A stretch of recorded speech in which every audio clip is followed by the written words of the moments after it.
not his rhyme patterns or whatever, but his breath control. You know, he can just It's just. Is he gonna breathe? Is he gonna breathe? Is he gonna breathe? So yeah, man, it's weird. He might have got on somebody might have signed him. They didn't have shit going on, trying to blow up, get blackballed. That's one thing I'll find out now. The more I learn more about this music game, it's fucked up situations. Like niggas is worse than bitches sometimes, holding a grudge and trying to kill a nigga career. Talk about he ain't doing nothing, and then behind next thing you know, he over here like, man, killing somebody. And I'm talking about even on local levels. I ain't even talking about industry shit. Just regular. Yeah. He's just a nigga having power. Like, that's one thing I remember, man. When you get power, you gotta know what you know. You gotta know how to handle it. You can't be out there like you're a dictator. Yeah. But that's how most people end up. Niggas get all fucking in their feelings now. Emo niggas. They don't want to admit it, but they is. And the minute you say something crazy or whatever, he get all emotional and then he going against you. Well, it's like, man, I'm just keeping it real. I ain't got to be friends with you. I ain't got to like you. Nigga, if I don't like you, I don't like you. Right. You know, ain't nothing personal. Shit. I just don't want to fuck with you. But that's the funny thing about people, though. Like I try to be a nice guy to everybody. Me too. But sometimes people get it twisted and get it misconstrued a lot. Because they think because you're nice that you can just be fucked with. Oh yeah, pushed upon. You know what I mean? Like, but then I don't have. Well, I'll say with my height and my size, it doesn't have as much, but I do see it, and I know what you're talking about. And more, that's the shit that pisses me off more than anything. Like, motherfucker, you don't even know who you talking to. I'll turn your ass upside down out this bitch and won't get money, you know what I'm saying? Like, but that's funny, man. Because I've seen guys that are really big, be real cool and really not try to fuck with people because they know the size advantage, fuck somebody. And that's what I try to tell. That's what I was telling my man the other day. He was in there. He was drunk, and the little dude had been fucking with him. He was drunk, but then I'm like, dude, why are you fucking with this dude? I'm like, dude, don't worry about it. Yeah, that shit right. He like, yo, why you gonna let him talk? Like, I'm like, dude, you can turn this nigga upside down and destroy him. Like, man, don't even sweat that. Like, it's not even worth the effort. Because you're gonna be, you gonna be in trouble. Yeah, you're the one in trouble. What's gonna happen is you're gonna half kill him or kill him. Yeah. And then be jammed up. But you gotta know it. And sometimes motherfuckers want you to push them. They do. That far so they can take from you. Nah. I be like the Buddha from the old Kung Fu movies. In Buddha's name be praised. The addict. That's a good segue to go into this next subject. 80s, 90s TV shows. Man. Because when you did that, you reminded me of... this is a segue. You reminded me of Kung Fu, the TV show. TV show. But David that was 70s. But... Hold on. That was 70s. I know, but... Let me pop in on a segue on that. R.I.P. David Carradine. And you know how he died, Brandon right? Lee. Yeah, I know how he died. I mean, but you know how he died. Yeah. You look it up, y'all, for y'all that don't know. But what does it say? Does he hung himself? Commit suicide? No, it was asphyxiation type shit he was into. Yeah. I was about to say. Same way the dude from NXS died, Michael Hutchinson. Yeah, he liked it. Yeah. I seen the fucking shit where it's like a ninja shit though. It's a ninja knot where they tie like in some ninja shit, and he accidentally hung himself. Like, wow. That's some weird shit. Yeah, like I've heard of being like person that filed kinky motherfucker, but that shit takes the cake, bro. Like, I ain't coming to none of them parties. That's weird. Yeah. That's crazy. Like, what are y'all doing in here? Like, everybody's got rope around their neck and everybody's choking one another. Like, no. Like you accidentally killed yourself doing that. Right. I mean, I can think about the stuff of people who've accidentally killed themselves on doing a number of other things. But that's like the situation where you can't do that unless you got somebody in the room with you. Yeah, you know what? To help you out, because that'll happen. You can't be by yourself and do that, because you're going to die. What was your favorite 80s TV show? My favorite 80s TV show, let's see. Let's slide into the next section. Yeah. That's 80s. Let's see. Was Fox wasn't out? Yeah, it was. 89, I think. 88, 89. I had to say as a kid, weird shit. Al Bundy wasn't out then, was it? Yeah, Married with Children was like, what, 88, 89? I used to watch MASH. That's CBS.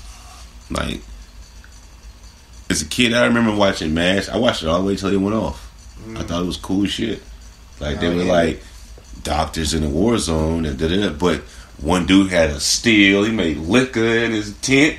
Like, you know what I'm saying? One of them was a pimp. And they were and the other dude was a drug dealer. It was crazy. Yeah, shit was crazy. And I was like, and it was cool because they were like, these motherfuckers, these fuck ups are like the best fucking surgeons on earth. Trauma surgeons in a combat situation. But when they ain't fucking working on somebody, they is fucking up. I mean, they is getting fucked up and they having a good time. I still remember little ass Radar, the glasses. That's crazy. That motherfucker was a communications genius too. And what was the lady name? They had like it was like, but you know what? I think it was based off the Smurfs. I mean, they had a lot of chicks, but the main characters, as it was, they had the one chick was Hot Lips Houlihan. That's Smurfette. Papa Smurf was the leader. Colonel. And then like the other two Smurfs, the head nurse was the other two doctors. Then you had the one that was like Hot Lips boyfriend, Frank. Yeah, it was. Yeah. So it was. Who could easily be Grumpy Frank. Yeah. Man, I have to say, there's a few 80s shows. Shout out to the honorable mentions. There's a few 80s shows that didn't make it. Was MacGyver up there? Yeah, MacGyver was in the 80s. That was MacGyver was late 80s, early 90s. Let me tell you something about MacGyver. It was just cool. Like, that was me, got me into science and all that other shit. Yeah, like, got a lot of people into shit like that. Yeah, like I was in the science clubs, kid. It was just different. I was in chess club. No, it wasn't different. It was a thing the TV show was different. Yeah, but it was cool that he knew enough shit in a room to do some other shit with it that you couldn't even think about to do. You know what I'm saying? And that's how they train people. Like, them SEALs are trained like that. They train to be like MacGyver. Like, they come in here and see everything in the room, take inventory, and be like, well, I can take that out of that, and that out of that, and that out of that, and fucking like a shape charge to blow through that. You're like, what? Like, I've met some fucking electronic kids can do the same thing. Like, they can come in here and take that TV apart and all this other shit and make some other shit with it. And you'd be like, what the fuck did that do? They're like, well, it runs on another frequency. And you're like, what the Bruce Wayne motherfucker? You need wait for Wayne Tech, Batman gadget ass motherfucker. Wayne Tech. Yeah, MacGyver was cool. Yeah, MacGyver was like, he was like cool white dude that used duct tape and a Swiss Army knife to solve every problem. Just luckier than a motherfucker. Like, dude, just pick me some lotto numbers. He was lucky. What? He was beyond lucky. But he was smart. Because he just knew a bunch of fucking Jeopardy knowledge. Useless shit. That so happened he just happened to be in a room with a bunch of useless shit. And he'd be like, you know what? I can get out of the situation. Work. I got my Swiss Army knife. Can make this shit the fuck happen. Knight Rider. Knight Rider was good. Then there's another show that was... Imagine driving a dope ass car and working for this organization, and you're like not a policeman, but like a vigilante. But no one remembers Auto Man though. Who? Exactly. Yo, he had the same car. It was red. Nope. He had a car. No. You know what I'm talking about though? The other shit, the other car show. You talking about Howard Castle and McCormick? Huh? You talking about Howard Castle and McCormick? Yeah. No, Auto Man was a show about a cop, right, who somehow meets up with this alien who... The Layover podcast is sponsored by Kush Republic. Get your Kush Republic gear today. Use promo code The Layover for 20% off your total order on KushRepublic.com. That is promo code The Layover for 20% off. So shop today.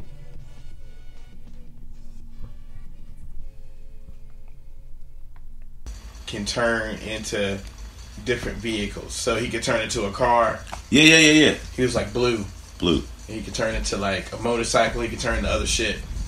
That was not organic. Arnaz Jr. was the cop on the show. I remember that. Auto Man. Remember that. I'm a TV kid. That was my ABC.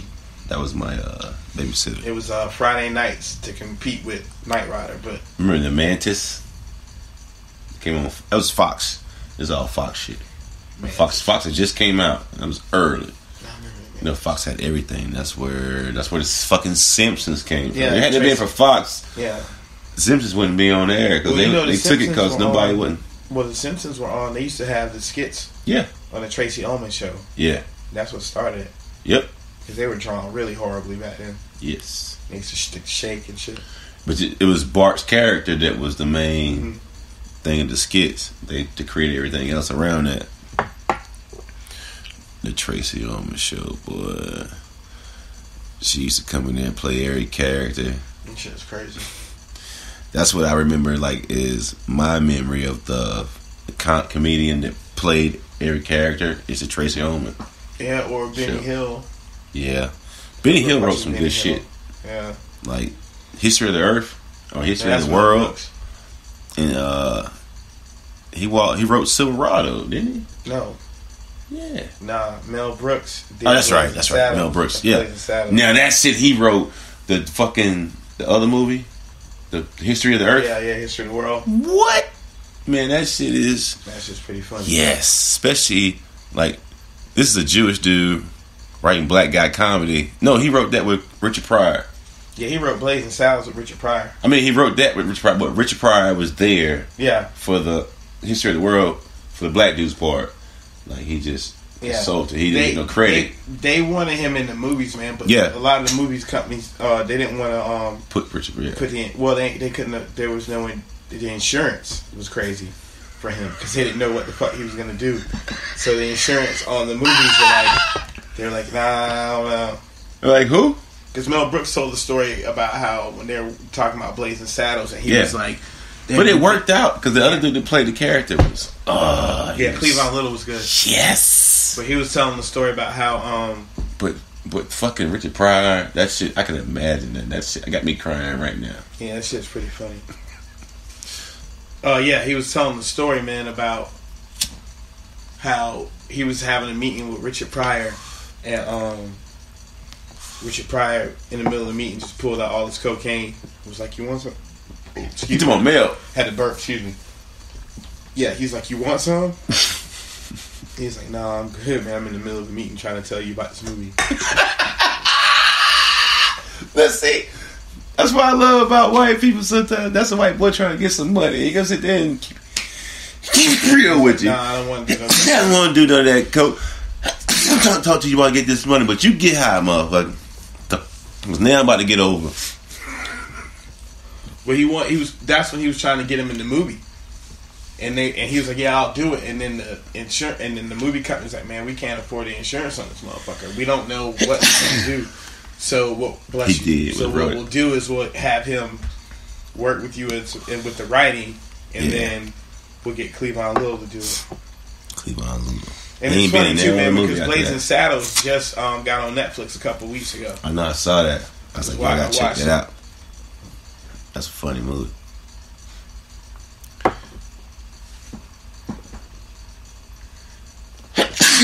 You gotta do something about allergies, man. You know allergies? No, because I have really had allergies. That's when I start sneezing like that. 90 shows though. Now, a couple of things that make me sneeze. Like if I put on cologne, if I can get too close and that shit go up my nose,